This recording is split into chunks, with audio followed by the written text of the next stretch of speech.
Lição 5. Uma perspectiva pentecostal de missões. Texto áureo. Mas recebereis a virtude do Espírito Santo, que há de vir sobre vós, e ser-me-eis testemunhas, tanto em Jerusalém, como em toda a Judéia e Samaria, e até aos confins da terra. Atos 1, verso 8. Verdade prática. O Espírito Santo derramado no Pentecostes é o mesmo Espírito que Deus deseja derramar de novo na igreja da atualidade. Leitura diária, segunda, 1 Coríntios 12, verso 11, a atividade de Deus por meio do ministério do Espírito Santo. Terça, Atos 2, versos 1 ao 12, o Espírito Santo experimentado pelos cristãos do século I. Quarta, Atos 1, verso 8, o poder pentecostal é indispensável para a obra de missões. Quinta, Atos 8, versos 26 ao 30. O primeiro missionário transcultural da igreja do primeiro século. Sexta, Atos 10, versos 34 e 35 e 11, versos 17 e 18. Deus não faz acepção de pessoas para a salvação. Sábado, Atos 9, verso 31. Ousadia e poder do Espírito na obra missionária. Leitura bíblica em classe, Atos 2, versos 1 ao 8 e 14 ao 18. Cumprindo-se o dia de Pentecostes, estavam todos reunidos no mesmo lugar, e de repente veio do céu um som, como de um vento veemente e impetuoso, e encheu toda a casa em que estavam assentados. E foram vistas por eles línguas repartidas, como que de fogo, as quais pousaram sobre cada um deles. E todos foram cheios do Espírito Santo, e começaram a falar em outras línguas, conforme o Espírito Santo lhes concedia que falassem. E em Jerusalém estavam habitando judeus, varões religiosos, de todas as nações que estão debaixo do céu. E correndo aquela voz, ajuntou-se uma multidão, e estava confusa, porque cada um os ouvia falar na sua própria língua. E todos pasmavam e se maravilhavam, dizendo uns aos outros: Pois que não são galileus todos esses homens que estão falando? Como, pois, os ouvimos cada um na nossa própria língua em que somos nascidos?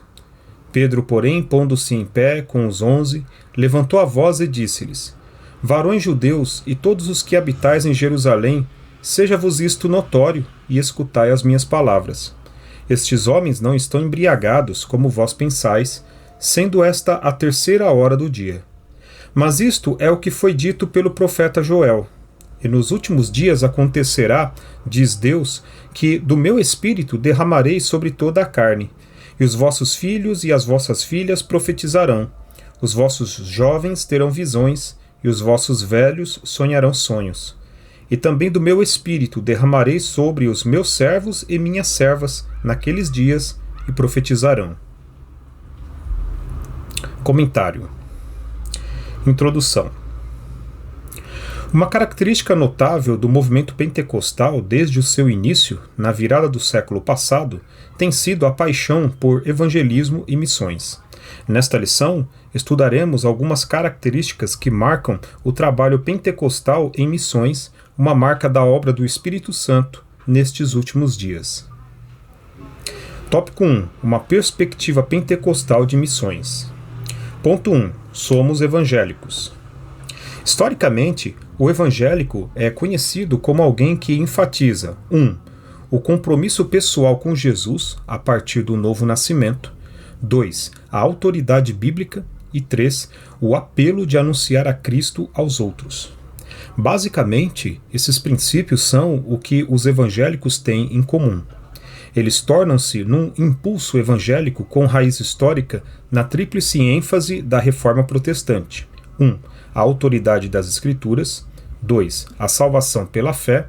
E 3. O sacerdócio universal dos crentes. Então, de acordo com o missiólogo Paul Pomerville, podemos dizer que o movimento pentecostal contribuiu com esse impulso evangélico, descrito acima, com a natureza dinâmica da fé cristã. Esse princípio envolve a atividade de Deus em termos do ministério do Espírito Santo. 1 Coríntios 12, 11. Ponto 2. Somos pentecostais. Com o termo pentecostal, nos referimos ao crente que crê que a experiência do Espírito Santo que ocorreu com os apóstolos no dia de Pentecostes, de acordo com o livro de Atos, pode acontecer hoje também, ou seja, a experiência com o Espírito Santo hoje não é diferente da experimentada pelos cristãos do século I, Atos 2, versos 1 ao 12. Nas palavras do missiólogo Paul Pomerville, essa experiência do Espírito perpassou a história da Igreja. Ela remonta à obra do Espírito Santo com a Igreja que começou no dia de Pentecostes e continua ao longo dos últimos dias até que Jesus Cristo volte para arrebatar a sua Igreja. Atos 1, versos 10 e 11. Ponto 3. Contribuições pentecostais às missões. Uma das contribuições pentecostais mais significativas para as missões modernas, sem dúvida, é a ênfase do papel indispensável do Espírito Santo no complexo desafio de plantar igrejas onde Cristo ainda não foi anunciado. Esse entendimento está na base do importante crescimento evangélico depois das missões operadas pela obra pentecostal. Nesse sentido, o sucesso das missões pentecostais está ligado diretamente ao lugar que damos ao Espírito Santo, um lugar semelhante ao que os crentes do Novo Testamento deram em Atos dos Apóstolos, Atos 16, 6 ao 10.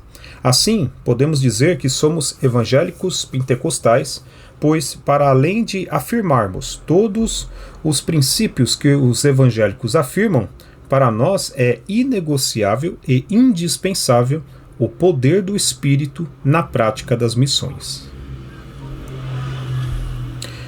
Tópico 2. A obra missionária depois do Pentecostes. Ponto 1. A causa da obra missionária da primeira igreja. A descida do Espírito Santo no dia de Pentecostes é o acontecimento que impulsiona a obra missionária da primeira igreja. O Senhor Jesus disse aos discípulos que, uma vez capacitados pelo poder do Espírito Santo, eles seriam suas testemunhas até aos confins da terra. Atos 1, 8. Por isso, o período em que a igreja cristã viveu seu maior crescimento foi o do primeiro século de nossa era. Ali começou o poderoso movimento de missões. Nesse sentido, os 8 primeiros capítulos de Atos dos Apóstolos explicam a razão desse crescimento. Antes de sair para alcançar as nações com o Evangelho, os discípulos deveriam estar revestidos de poder. Atos 1, verso 4. Isso se cumpriu fielmente em Atos 2. Ponto 2. A expansão missionária da primeira igreja. Depois de serem cheios do Espírito Santo, os discípulos puderam compartilhar a mensagem do Evangelho de Jesus Cristo com outras pessoas além das fronteiras da Palestina.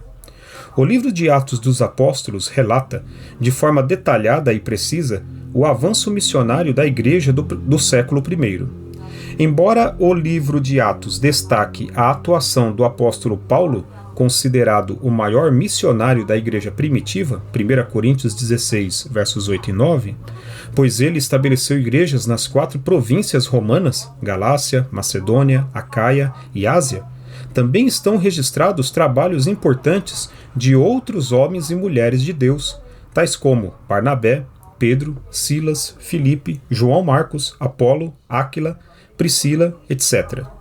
Nesse aspecto, podemos dizer que o diácono evangelista Filipe foi o primeiro missionário transcultural enviado a pregar para um africano. Atos 8, 26 ao 30. Ponto 3. Deus não faz acepção de pessoas.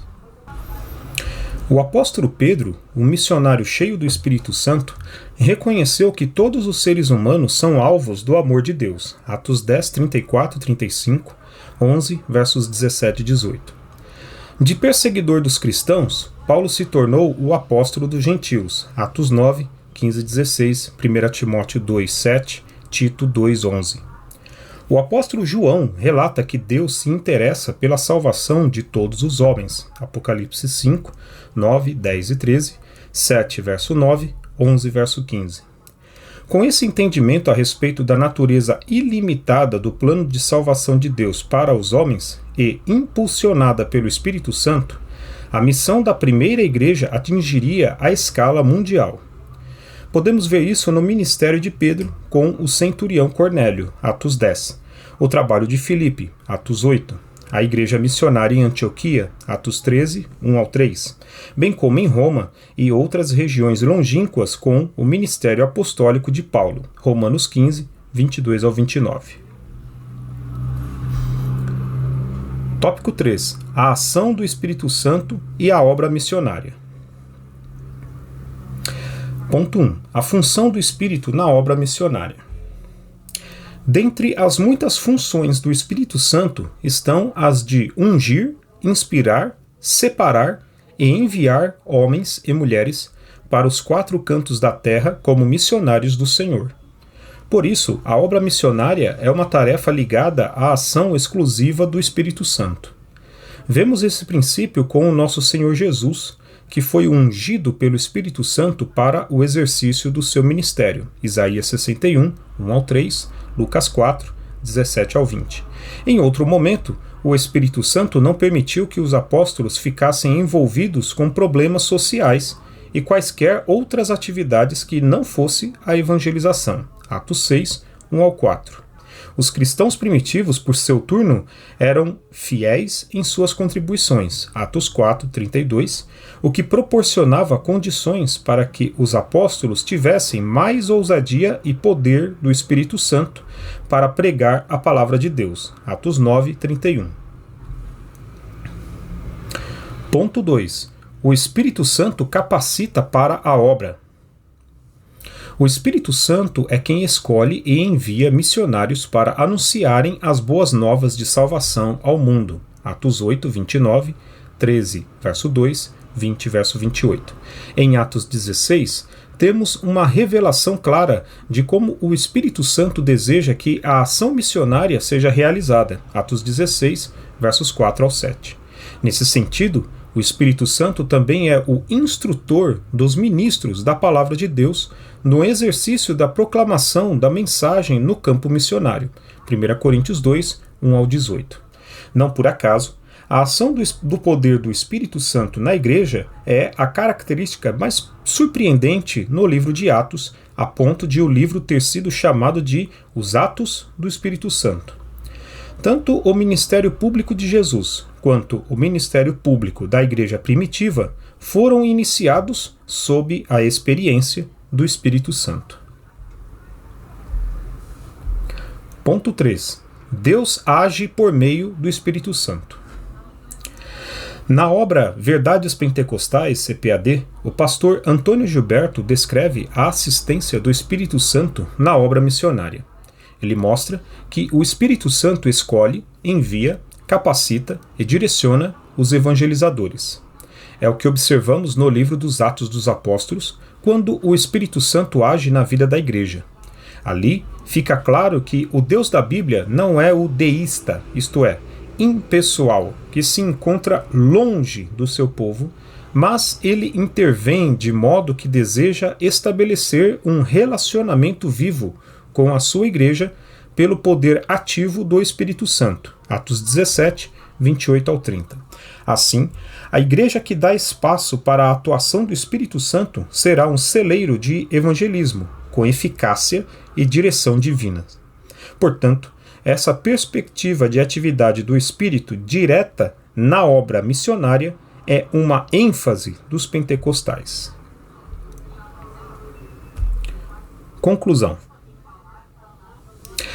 Nesta lição, estudamos uma das mais importantes contribuições dos pentecostais para as missões modernas, o poder do Espírito Santo na vida da igreja.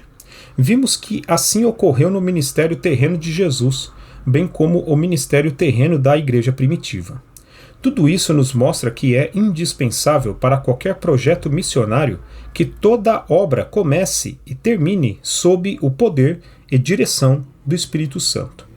É essa presença santa que garante o sucesso e eficácia da obra missionária em pleno século XXI. Amém.